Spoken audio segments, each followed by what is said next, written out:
Hello, my name is Aurelia. 3 months ago, I signed a $10 million contract for an AI I built from scratch. That night, my sister pushed me down a flight of stairs. I woke up in a hospital bed, alone. The nurses told me my parents called once to say I brought it on myself. Since then, I've learned my name was erased from the project, my bank accounts were frozen, and a forged letter claimed I gave it all away. Now I'm wondering, how do you survive being buried alive by your own family? And what happens when you wake up and start digging your way out? I signed the deal at 3:42 p.m. on a Thursday. Snowflakes had started to dot the windows of the 11th floor conference room in downtown Boulder. The notary handed me the final copy, still warm from the printer, and as I slid my initials across the last page, my hands shook, not from fear, but something close to disbelief. $10 million. For the algorithm I had poured the last 4 years of my life into. The one I'd coded on coffee-stained keyboards and debugged at 2 in the morning when everyone else had gone home. I didn't tell anyone at the office. I wanted my family to hear it first. By the time I pulled into the driveway of our family home in North Boulder, the sun had started slipping behind the mountains. The snow was coming down harder now, clinging to the windshield in slow, lazy waves. I parked next to my father's dusty pickup and took a long breath before stepping out. Inside, it smelled like chili. My mother must have started dinner early. Vera was sitting at the kitchen island, her laptop open, scrolling through emails. Her nails were freshly done, French tips, as always. Dad was in his recliner, half listening to a podcast through one earbud. I stood there in the doorway for a moment, holding the thick contract folder in both hands, like it was a newborn. "I did it," I said. My voice cracked more than I'd expected. "I signed the deal." They approved everything. Vera didn't look up. Mom didn't stop stirring the pot. "That's nice, dear," she said absently. "Did you run it by your sister first?" The folder in my hands suddenly felt like dead weight. I blinked. "What do you mean?" Vera looked up now, just briefly, with that expression she'd perfected over the years, the one that made you feel like you'd just interrupted something far more important. "She means," Vera said slowly, "you didn't exactly build that in a vacuum. You used company resources. I oversaw your access. You were in my department." I opened my mouth to respond, but nothing came out. Dad chuckled, not at me, not with me. Just a tired sound, like something on the radio had amused him more than any of us ever could. I forced a smile. "I mean, yes, I worked within the team, but the algorithm itself, the framework, the predictive core, that was my own build. I worked nights, at home, you know that." "Do I?" Vera finally turned toward me. "Because from where I'm sitting, it looks a lot like you took advantage of my position, and now you're acting like you just walked on water." I stared at her. "Vera, this isn't about stealing credit." "Oh, but it is." She stood now, her chair scraping loudly against the tile. She was tall, always taller than me, and in heels she loomed. Her tone was calm, but each word landed like a slap. "You think just because you wrote some lines of code, you deserve everything? You think this family owes you applause for not failing?" "Vera," Mom warned softly, but she didn't stop stirring. "You owe me," Vera snapped, taking a step closer. "Everything you did was under my supervision, and now you want to act like some self-made genius?" I glanced at Dad, hoping for some kind of reaction. He just raised the volume on his phone. I swallowed hard, trying to steady my voice. "I just thought you'd be happy for me." Vera laughed, sharp and joyless. Then she knocked over her coffee mug, letting it crash to the floor. Brown liquid spread across the counter like a stain too deep to scrub out. "You really are that naive, aren't you?" she said. "You've always been the cute little one, the extra. But now that you've done one thing right, you expect us to clap?" I didn't respond. My throat burned. The contract was still in my hand. The tension carried all the way upstairs, the silence thick and bitter. I went to my old bedroom to breathe for a minute, but I didn't close the door fast enough. Vera followed. "You don't get to act like this," she hissed, stepping in behind me. I'm not acting like anything. You've always been a problem, a shadow, and I've always had to clean up after you. That's not true. I backed up toward the hallway. Yes, it is. She was inches from me now, eyes cold. And you know what, Aurelia? You're nothing without me. I shook my head. Get out. Make me. I stepped back again, my heel catching the top of the stair. What happened next felt both fast and endless. Her hands touched my shoulders. A push. Gentle, maybe. Or maybe not. I slipped. The ceiling spun. Then the stairs rushed up to meet me. Pain cracked through my skull. The last thing I heard before everything faded was the sharp crack of bone and my sister's heels walking away like nothing happened. The first sound I registered was the steady beep of a heart monitor. Soft, slow, mechanical. I opened my eyes to the kind of white ceiling only hospitals could get away with. No texture, no warmth, just blank sterility. My throat burned, and my body ached in a way I couldn't immediately place. It was like waking up after an accident you don't remember, because I didn't. My limbs felt distant, like they belonged to someone else. I tried to speak, but it came out like a whisper drowned in dust. A nurse came into view, young, maybe in her late 20s, her scrubs wrinkled around the elbows like she'd been on shift too long. "Oh my God," she breathed, startled. "You're awake." She leaned in, adjusting something on the monitor, then pressed the call button above my head. "How long?" I asked. My voice came out as a croak. It surprised even me. She looked back at me, lips pressed into a line. 2 weeks. 2 weeks. My brain struggled to catch up with the math. I fell. There were stairs. Vera. My back. The scream stuck in my throat. "Has anyone been here?" I asked, more breath than words. The nurse hesitated. "Your parents called once," she said quietly. "Early on. They told us. They said you brought it on yourself." My eyes stung. It wasn't the lights. It wasn't the pain. It was those words. They said I brought it on myself. I didn't say anything else. I didn't trust my voice not to break, and I wouldn't give anyone the satisfaction of hearing it crack. Not even this nurse, who didn't mean harm, but also wasn't about to fix anything. I turned my face to the window. The sun had already dropped behind the mountains, leaving the sky a dull gray blue. Cold light, the kind that didn't warm anything it touched. For the next few hours, I lay there, silent, letting the machines do their work. Nurses came and went, checking vitals, noting things on charts, offering smiles that didn't quite reach their eyes. They didn't expect me to speak. I was grateful for that. At some point, someone left a tray of food on the bedside table. Cold mashed potatoes, a gray slab of something that may have once resembled turkey, and a small plastic cup of cranberry juice. No note, no flowers, no cards.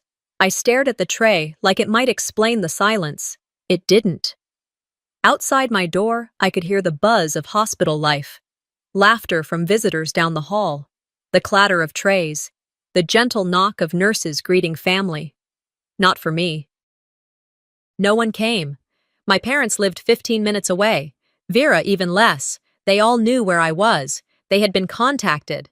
The fact that I'd survived, woken up, should have meant something. But I was met with nothing. Not even disappointment, just absence.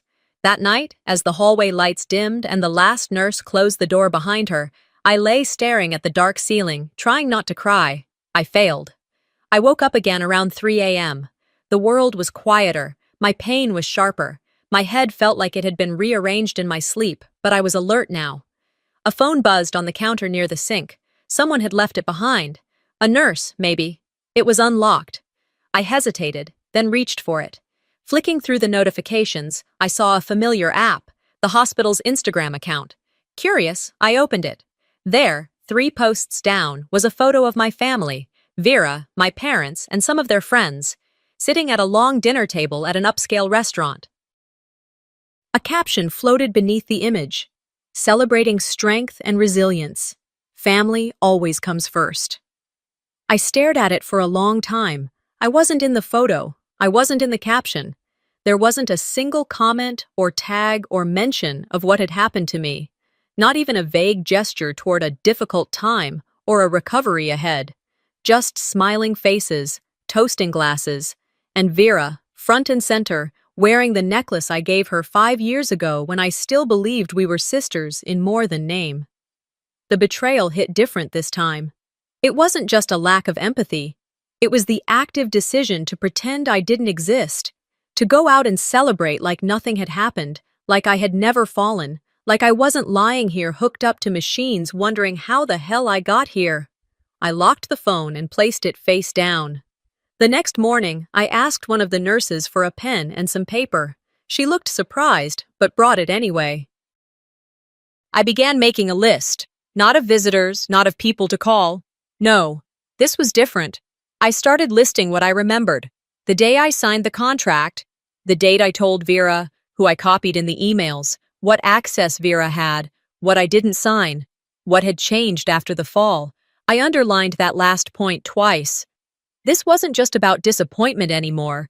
It wasn't just that they hadn't shown up. They were building a world where I hadn't existed in the first place, and I was beginning to understand something far worse than abandonment. They hadn't just left me behind. They'd decided to move forward without me.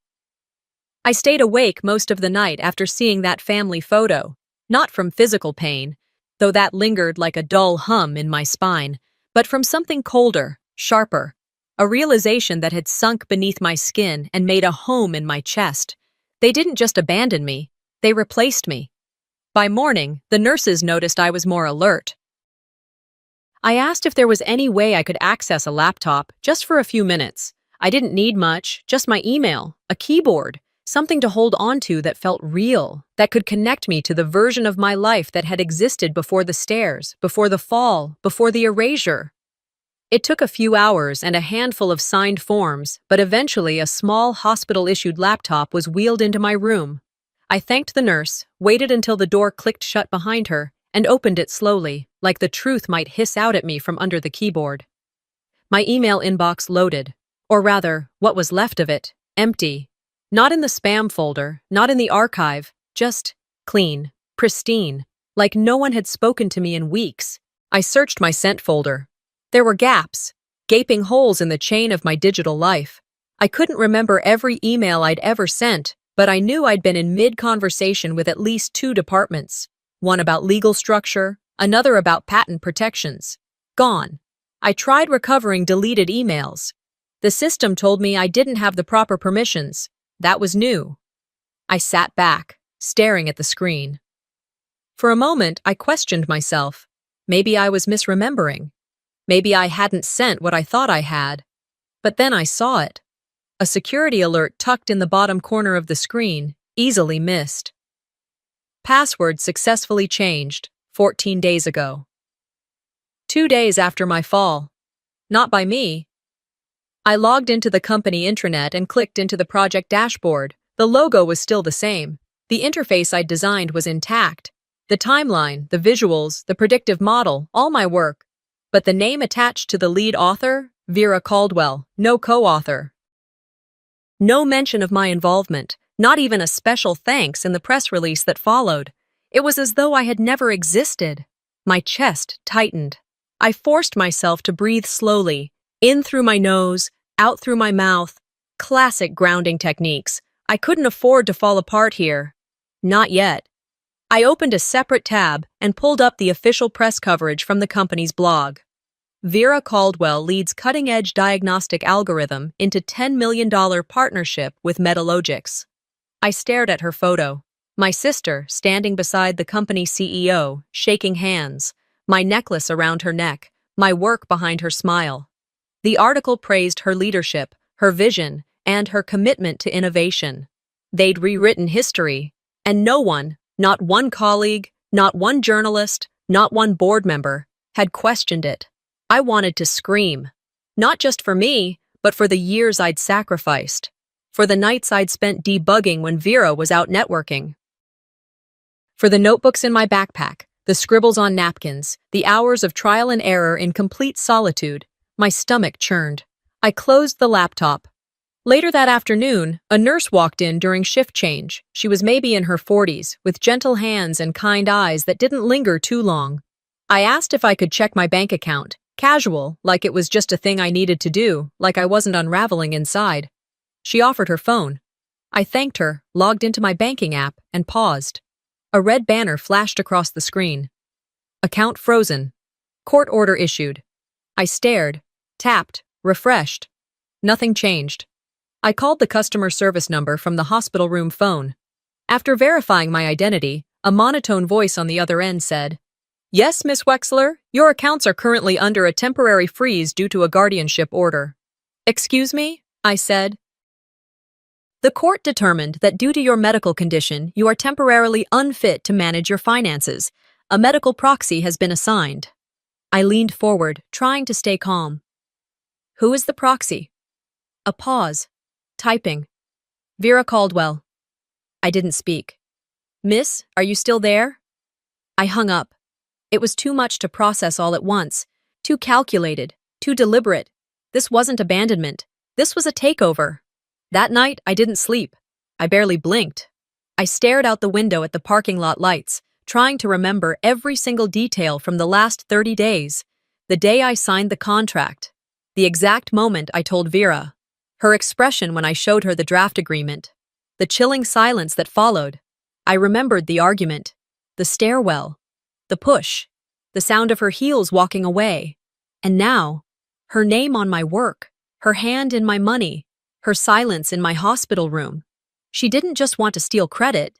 She wanted to erase me entirely.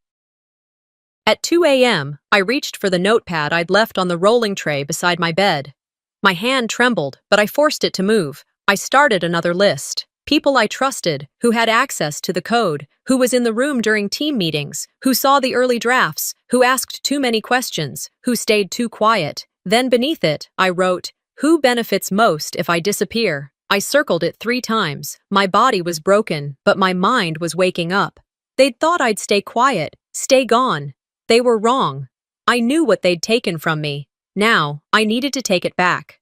The morning after that realization, I waited for the shift nurse to finish checking my vitals. When she finally left the room, I buzzed for the front desk and asked, as politely as possible, if someone could help me get in touch with my company's IT department. I claimed it was tax-related, just a simple request to check records for reimbursement purposes. No one questioned it. I guess people assume the recently comatose aren't capable of anything too complex or dangerous. That assumption was going to work in my favor. A young staffer named Marco called me back an hour later. He sounded hesitant at first, unsure about sharing logs or access without management approval, but I told him I wasn't asking for restricted content, just server metadata around my account, login history, access permissions, time stamps. 10 minutes later, I had an email with a file attached. I opened it on the hospital's secure laptop, squinting at the spreadsheet through the haze of painkillers and residual vertigo. It took a few minutes, but when I found it, my stomach turned. A redirect rule had been created on my email account. All messages sent to me were automatically forwarded to Vera's address, not blind copied, fully forwarded. Every word intended for me had been landing in her inbox instead. The timestamp? 48 hours after I fell. I leaned back in the hospital bed and let the silence stretch. Even the beeping machine seemed to go quiet for a moment. She wasn't just cleaning up, she was getting ahead of me. I closed the laptop and picked up the room phone. My fingers moved more steadily now. I dialed the number for the law firm I'd worked with during my contract negotiation. A receptionist answered. "Hi, this is Aurelia Wexler," I said. "I'm calling from Boulder Medical Center. Can you connect me to Daniel Carter, please?" There was a pause. "One moment, Ms. Wexler." Less than a minute later, Daniel's voice came through. "Aurelia? Jesus, you're awake." "I am," I said quietly. "I need your help." A few hours later, he arrived at my hospital room carrying a briefcase and a manila folder thick enough to be unsettling. "I pulled your corporate file," he said, taking the visitor's chair. "There's something you need to see." He handed me a printed letter, stamped and signed. It was dated a week after I was admitted into the hospital, and it was supposedly from me. The letter claimed I had voluntarily transferred intellectual property rights of my algorithm to my sister, Vera Caldwell, due to my declining mental health and inability to manage the continued development of the project. My signature sat at the bottom in black ink. "Looks convincing, doesn't it?" Daniel said. I didn't answer. I was staring at my own name, in handwriting that almost matched mine. "Except," he added, pulling out another paper, "this is your real signature, from your contract." He laid the 2 pages side by side. To the untrained eye, they might have looked identical, but there were tiny inconsistencies. The loop on the A in my first name was too wide. The line at the end of my last name curved slightly upward instead of down. It was a forgery. My own sister had forged a letter to strip me of everything I'd built. "And it gets worse," Daniel said, lowering his voice. "That letter was submitted to the court, along with your updated medical file, as part of a guardianship petition." I blinked. "She petitioned to become my legal guardian?" He nodded. "And the court approved it, based on medical documentation stating that your injuries were likely to result in long-term cognitive impairment, which clearly is not the case." I felt the room tilt slightly, not from my body, but from the weight of it all. Vera hadn't just capitalized on my absence. She'd orchestrated a legal narrative to replace me permanently. She'd used the court system, medical bureaucracy, and the company's own policies as her chessboard. She expected me to stay unconscious long enough for it all to be cemented. I hadn't just been forgotten, I'd been buried. When Daniel left that afternoon, I didn't cry, I didn't scream, I didn't curl into a ball. I opened the notepad again and made a new list. Request full copy of my medical records. Check access history on my laptop and work devices. Reach out to Cynthia Tran, former coworker and code reviewer. Contact Jonquil, old law school friend who knew about early drafts. Request internal logs from software versioning platform. Then I drew a line under the list and wrote, "Start acting like I wasn't supposed to survive." Because that's what this was. She didn't expect me to wake up. And if I hadn't, everything would have gone exactly as she planned. But I did, and I was done playing dead. The day after Daniel showed me the forged letter, I called Vera. Not to confront her, at least not directly. I had a different goal now. I kept my voice calm, friendly even. Said I wanted to talk, face to face, maybe clear the air. We were sisters after all, and it felt like things had gotten out of hand. She took the bait. She suggested we meet at a cafe off Pearl Street, a trendy place she always loved because the lattes came with flour foam and the waitstaff remembered her name. I agreed, set the time for noon, gave myself a full morning to prepare. Jonquil came to my hospital room just after breakfast, right before the nurse wheeled me into the shower. She walked in like she hadn't lost touch with me for over a year, like I hadn't been unconscious for 2 weeks. "Still think you're going to recover quietly and let her get away with it?" she asked, dropping her bag at the foot of my bed. I shook my head. "Not anymore," she smiled. "Good." I pulled the small voice recorder out of the envelope she handed me. It was the size of a pen cap, coated in matte black, barely noticeable. Jonquil helped me sew a small pocket into the lining of my coat. We tested it twice. Sound came through clearly, even when I whispered. "If she says anything even remotely incriminating," Jonquil reminded me, "Colorado's a one-party consent state. You're covered." "I just want her to talk," I said. "She likes talking when she thinks no one's listening." I changed into street clothes, black slacks, flat shoes, a thick sweater that still smelled faintly of the hospital laundry. I was thin now, pale, still weak, but I made myself sit tall when the rideshare arrived to pick me up. The cafe was warm, loud with conversation. Vera arrived 5 minutes late, of course, wrapped in a cream coat and that red lipstick she saved for events she thought she deserved. She walked in like she owned the place. "Sis," she said, flashing her teeth. "Look at you. You're up and walking." I nodded, forcing a smile. "Good to see you." She sat down, crossed her legs, didn't ask how I was, didn't apologize. "Did you order yet?" she asked. I shook my head. She waved down the waiter and asked for her usual. I asked for water. When the server walked away, she leaned forward. "You wanted to talk?" "I did," I said. "About the project, the Metalogics deal." She smirked. "Ah, that again." "I need to understand something," I said. "You really think the company would have gone forward without me?" "I know they would have," she said casually, reaching for a sugar packet. I made sure of it. I blinked.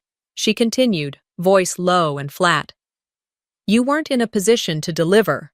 The deal was on shaky ground. Legal needed assurances. PR needed a face. You weren't exactly camera ready, were you? You rewrote the press release. Of course I did. She stirred her coffee. You were never going to make it, she said, her tone sharper now. Not really. You're brilliant, yes, but erratic, isolated. You can't lead. You build things, but you don't know how to sell them. That's where I came in. You told them I was unstable. She tilted her head. I told them what they needed to hear to move forward. She said it like it was common sense. And the ownership transfer? Vera rolled her eyes. God, Aurelia, it's just paperwork. You were in a coma. The company was in a bind. I stepped up. Somebody had to. I never signed that letter. She didn't flinch. Doesn't matter. The court accepted it. The lawyers accepted it. That ship sailed. I sat there staring at her, resisting the urge to shake. Not from fear, adrenaline, fury. Why? I asked. She laughed. Because you've been a problem since we were 12. You always wanted to be the center of attention, but you didn't know how to handle the heat. You were never built for pressure. She took a sip of her drink and set the cup down. I just made sure the story they heard made sense, one that didn't involve waiting for you to maybe wake up someday and demand credit for something you couldn't deliver. I didn't answer. She glanced at her watch. I have a meeting in 20. Anything else? I smiled, just slightly. No, I think that's everything. She left first. I stayed seated for a while, finishing the last of my water. My hands were steady. The recorder sat quietly inside my coat. When I got back to the hospital, I didn't speak to anyone. I went straight to my room, changed back into a gown, and laid down. The envelope was already waiting for me. It had no return address, just my name in clean handwriting, and a faint smear of ink in the corner, like the writer had paused too long before sealing it. I opened it slowly. Inside was a folded piece of stationery and a familiar scent, lavender and something older, like the inside of a dusty classroom. The note was written in looping script. Aurelia, I saw the press release. Your name was missing. I know what that means. But I also remember who you were in my class. The girl who built a code-breaking game from scratch. You were always quiet, but you were never small. Don't let them take your voice. Ms. Raskin. I read the letter twice before I let the tears fall. Not because it hurt, but because it felt like the first breath of air after weeks underwater. I held the letter against my chest until the ache in my hands reminded me to stop. That night, as the hallway lights dimmed and the rest of the hospital slipped into sleep, I lay still, eyes open to the ceiling. No more lists, no more silence. I didn't just want to survive this anymore. I wanted them to regret ever thinking I wouldn't. I didn't sleep much after the cafe meeting. The recording sat on my nightstand, tucked inside the same envelope that once held my teacher's letter. A strange pairing, betrayal and belief, living side by side on hospital-issued linen. By the time the sun came up the next morning, I'd already sent Jonquil a message. It's time. She replied within minutes. Meet my guy today. 4 p.m. The plan was already in motion. After a quick breakfast, scrambled eggs I barely touched, I asked the nurse to help me change into real clothes. Dark jeans, clean sneakers, a light gray sweater. My body still ached, my gait still uneven, but my mind had never been clearer. By 3:45, I was at a small law office above a dry cleaner in downtown Boulder, the kind of place you wouldn't notice unless you were looking for it. The private investigator, Elijah Grant, didn't look like the movies. No trench coat, no cigarette smoke. Just a clean-cut, mid-40s guy with the expression of someone who'd seen too much but still hadn't learned to be cynical. Jonquil introduced us quickly, then left us alone. He opened a laptop, clicked through some folders, and turned the screen toward me. This is what I found, he said. These payments came from Vera Caldwell's personal checking account. 4 transactions, all made within 8 days after your fall. I scanned the screen. Each transfer had a note. Systems Consulting, urgent. The recipient? Mark Ellison, the same IT admin who had helped build the internal databases for our company's algorithm security. He had admin access to employee profiles, permission logs, and the version control system, I said slowly. Elijah nodded.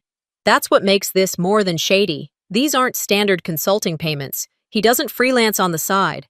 All of these were wired directly to his personal Venmo and Zelle accounts. I stared at the final transaction. $10,000. Elijah, I said, my voice flat. Can you get a record of what he changed inside the system? He grinned like I'd just asked if water was wet. Already working on it. By the time I got back to my apartment that evening, small, quiet, still smelling faintly like bleach from when my mother insisted on preparing it during my hospital stay, I had a new email waiting. Subject line, Innovation Showcase Invitation. It was from the corporate comms team. We'd be honored if you joined us at our internal product reveal this Thursday evening. We'll be spotlighting the diagnostic AI project and would love to have you in the audience to celebrate the progress. There was no mention of Vera, but I knew she'd be there. I didn't RSVP. I didn't need to. I showed up 20 minutes early. The event was being held in the company auditorium, one of those sleek, glassy spaces filled with overachievers pretending to be relaxed. There were lanyards and catered hors d'oeuvres, soft jazz playing too low to enjoy, but too loud to ignore. I sat in the back, wrapped in a navy blazer I hadn't worn since the first pitch meeting with Metalogics. No one noticed me. Or if they did, they didn't approach. The presentation began on time. The MC gave the usual intro, thanking investors, product teams, leadership. Then came the main event. Let's welcome Vera Caldwell to walk us through the revolutionary AI platform that's redefining early cancer detection. She walked out like she'd rehearsed for the Oscars, smile poised, posture perfect, dress crisp and corporate blue. Slide by slide, she clicked through the algorithm I had built, my logic trees, my confidence scoring model, even the heat map visual I designed on a napkin at a diner one winter afternoon. She didn't stumble. She didn't flinch. She delivered my work like it was hers, down to the phrasing I'd used in private documentation. When the floor opened to QA, I raised my hand. There was a pause, a ripple of recognition across a few faces. The moderator called on me, hesitating. Yes, back row? I stood slowly. Hi, Aurelia Wexler. I had a question about the initial version of the algorithm, specifically the version created before the Metalogics partnership. When I built that first version, I used a different framework for edge case evaluation. I wasn't 3 sentences in before the mic cut. Not suddenly, just enough to be jarring. A flicker, then silence. I looked toward the AV booth. The MC stepped in quickly. We're experiencing some technical issues, folks. Let's go ahead and play the launch video. The room dimmed. The screen lit up with a glossy promo, blue gradients, dramatic music, glowing code. Vision, led by Vera Caldwell. I didn't stay to watch it.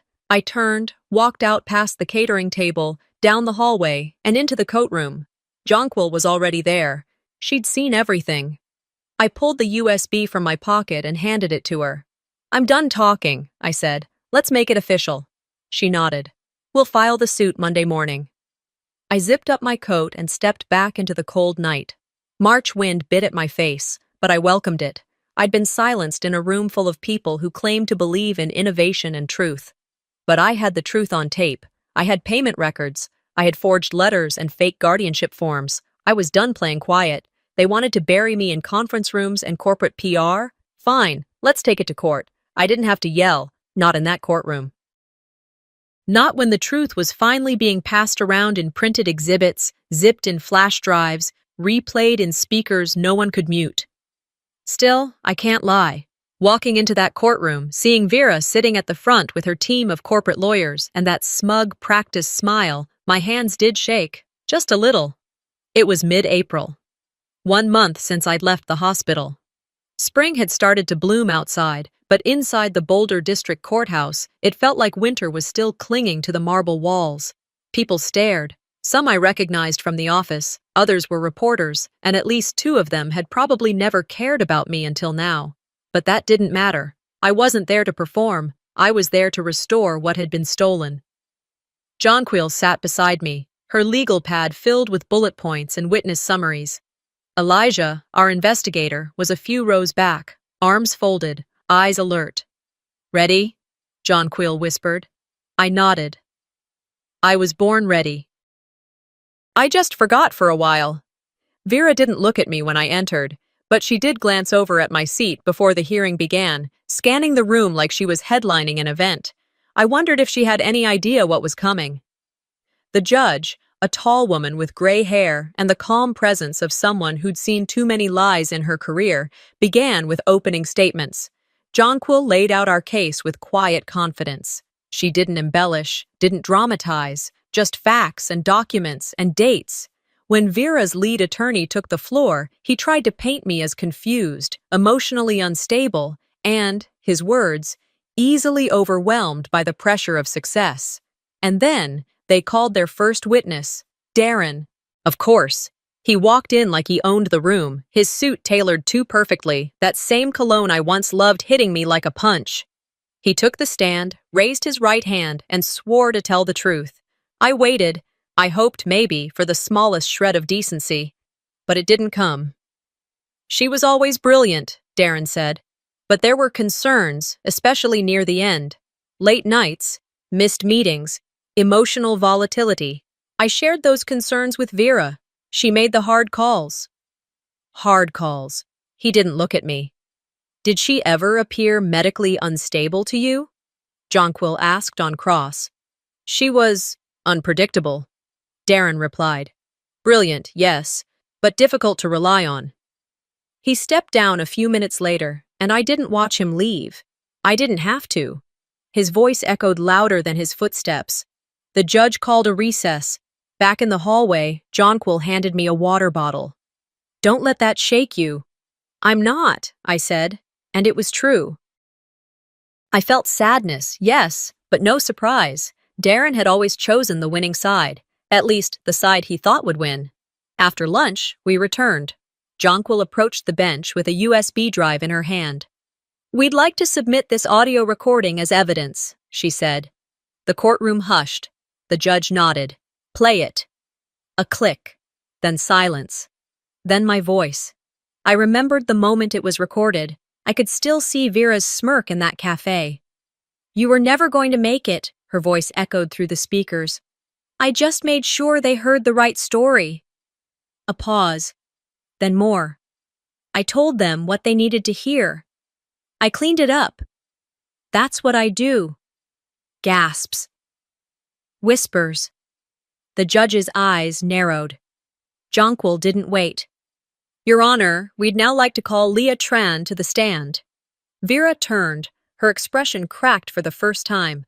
Leah entered, calm but firm, dressed simply, her hair pulled back. She was once Vera's right hand. She used to manage all the back-end records for the team, and now she was about to tell the world exactly what had been asked of her.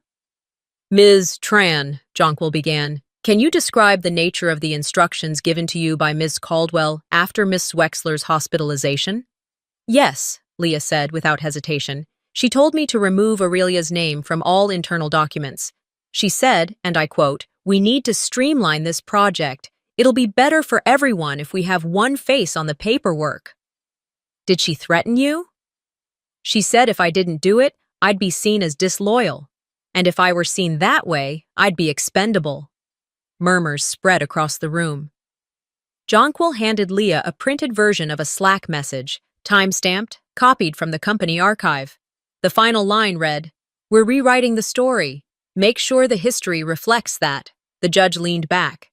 "Do you have anything to say to this, Ms. Caldwell?" Vera stood slowly. She started to speak, but then faltered. Her face twitched. Her usual composure, that tight, polished delivery, gone. These were strategic decisions," she said. "I had to think of the company, of public perception. Aurelia had vanished. I didn't know when, if, she'd ever come back. We couldn't stall." "Did you ask for her medical files to be altered?" "No," Vera snapped, voice rising. "That was handled through channels. I didn't forge anything." "And yet," Jonquil said, holding up the forged consent letter. Her name is at the bottom of this, a document submitted to the court under your guardianship petition. The courtroom was silent again. The judge looked between us, between me and Vera, and in that moment, I saw what everyone else saw. The shift, the tide turning. The woman who had once owned the room now looked like she didn't belong in it. I didn't need to scream. The truth was doing just fine on its own. The judge didn't even raise her voice. She didn't have to. Her words, measured and deliberate, echoed through the courtroom like bricks being laid, one after another, until a wall had been built between the truth and the lies that came before. Ms. Caldwell is found liable for fraudulent misrepresentation, intellectual property theft, and perjury under oath. The court orders full restitution in the amount of $1.4 million, effective immediately. She is further barred from serving in any corporate executive capacity for a period of 7 years. Vera didn't move. She didn't blink. She just sat there, her mouth slightly parted, as if the judge had misread the verdict. She hadn't. The gallery behind us was silent, not out of respect, but stunned absorption. You could hear a phone buzz in someone's pocket. You could hear the sound of fabric shifting, someone crossing their legs too quickly. No one clapped. No one gasped. The damage had already been done. This was just the paperwork. Jonquil reached over and gently tapped her pen twice on the table, her signal to breathe. I did. I didn't look at Vera. I didn't need to. I looked at my parents. They were seated 3 rows back. My mother's eyes were red, but dry. My father stared straight ahead, jaw locked. Neither looked at me. Neither acknowledged the woman who had nearly died in a hospital bed while they told nurses I had brought it on myself. But I saw the shame, not regret, shame, it would have to do. 3 days later, I sat under the studio lights of a local Boulder news segment. The host, a woman named Claire with gentle eyes and a firm handshake, was polite, kind, even. But make no mistake, this wasn't a sympathy piece. It was news. Facts. Fallout. We didn't rehearse. She didn't feed me softballs. Claire turned to the camera after the brief introduction and said, "Today, we sit down with Aurelia Wexler, the data scientist behind a groundbreaking AI algorithm, and the woman who just won one of the most watched corporate fraud cases in recent Colorado memory." I folded my hands. Let the silence sit. Then I spoke. "I didn't come here to tear anyone down," I said plainly. "But I do think people deserve to understand how easy it is for someone's work to be stolen when that someone is underestimated, dismissed, or erased." Claire nodded. "You brought a copy of the forged letter?" I reached down and lifted the paper slowly, deliberately, holding it so viewers could see. "This letter," I said, "was submitted to the court with my name on it. It claims I voluntarily gave up my rights to my own invention. I never signed it. I let that sit. Not because I wanted sympathy, but because I wanted people to feel the weight of it. The casual nature with which someone who shared my last name had tried to wipe away my contribution. Claire asked about recovery, about the system, about what I hoped would change. I answered everything, honestly, without dramatics, just the truth, laid bare like it had been in that courtroom. At the very end of the segment, she asked, "What were you really fighting for, Aurelia? Was it just about the money?" I didn't even hesitate. "No," I said. "I wasn't just fighting for a contract. I was fighting for my name." My voice caught, not with tears, but with clarity. The kind that comes only after months of being lied about, lied to, and left behind. When the cameras stopped, Claire leaned over and said, "You did good." I thanked her. Left the studio. That afternoon, I walked into the company headquarters for the first time since the showcase. The same front desk receptionist was there. She looked up, startled, then nodded awkwardly. I asked to see the board secretary. A minute later, a man named Brandon met me in the lobby. "I won't take long," I said. "I'm not here to talk." He blinked. "All right." I handed him a small black box, sealed, no markings, no note. "Everything is in there," I said. "Documents, audio files, financial trails. I don't need you to explain anything. but I suggest you read it and act accordingly." He stared at me, then nodded once. No questions, no defense. I walked out without looking back. By morning, Vera was gone. Fired. Her name scrubbed from the company's public pages, her bio taken down from the speaker panel for an upcoming AI summit, her social media profiles deactivated or locked. The tech blogs picked it up first, then the national outlets. I didn't read the comments, but Jonquil forwarded me one screenshot from a senior product manager at a competing firm. Turns out Vera wasn't the genius after all. A week later, the fallout hit even closer to home. My mother texted me once, just one line. "We didn't know." I didn't reply. Because they did. They didn't know every detail, no. But they knew the version of me they were comfortable with, and they clung to that, even when the truth stared them in the face. They chose Vera's version of me. They believed her when she said I was unstable, emotional, dangerous even. They didn't call after the verdict. They didn't come to the studio interview, but I heard from a neighbor that they'd stopped mentioning me at church. Apparently, they were taking a break from the community to deal with family matters. Good, because I was taking a break from them. The last time Vera reached out, it wasn't a phone call. It was a formal email from a Gmail account. The subject line was blank. The message was just one sentence. "I hope it was worth it." I didn't respond, because it wasn't about worth. It was about truth. She had built an empire out of smoke and mirrors. And it collapsed, not because I came after her with fire, but because I stopped playing dead. The applause still echoed in my ears when I stepped down from the stage. It hadn't been thunderous, not the kind that shakes ceilings or brings people to their feet. But it had been enough. Enough to say, "We see you now."